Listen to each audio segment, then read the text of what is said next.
As far as we know, Earth is the only place in our solar system where humans can survive without a spacesuit.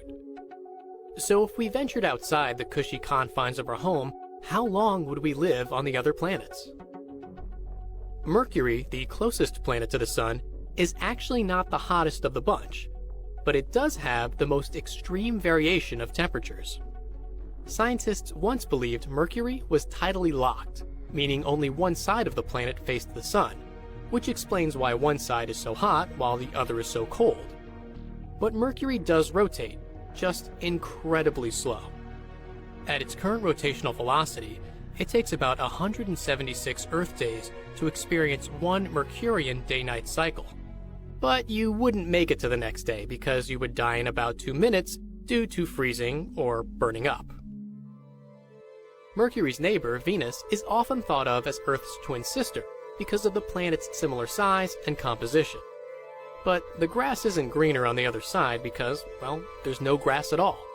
The planet's atmosphere, composed mainly of thick carbon dioxide, traps the sun's heat, causing scorching surface temperatures higher than 470 degrees Celsius.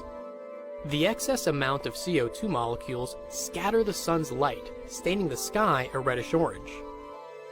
You better take in that unusual view real fast because it's the last thing you'll see, since Venus will vaporize you in less than 1 second. Mars is the hottest contender for humanity's future home, and living there will literally take your breath away. Despite its flaming red color, Mars is not hot.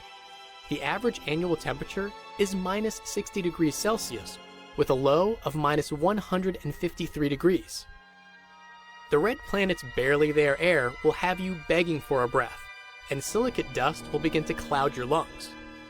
Within about 2 minutes, Mars's low atmospheric pressure will cause your organs to rupture, resulting in a quick but painful death. Jupiter's nice to look at, but if you touch it, you'll die. As far as we know, the gas giant has no surface, so your body will descend through cloud-like layers of mostly hydrogen and helium. As you fall deeper, temperature and pressure will rise, but you won't feel anything because the pressure killed you less than 1 second after arriving on the planet. Saturn is another work of universal art. Driving across those rings would be like Rainbow Road in real life. Except not at all, because Saturn's rings aren't solid. They're made up of billions of particles that range in size and are almost entirely water ice. And you likely won't find solid ground on the planet itself. Like Jupiter, the gassy composition of Saturn would swallow your lifeless body faster than the tick of a clock. Uranus and Neptune don't offer any hope of survival either. And you'd likely die of boredom on the way there, considering the billions of kilometers of travel anyway. The ice giants are made up of mostly swirling fluids, but they get their blue hues from methane gas in their atmospheres, which would cause you to suffocate. On top of the toxic gas, the extreme temperatures on both planets would contribute to a nearly instant death.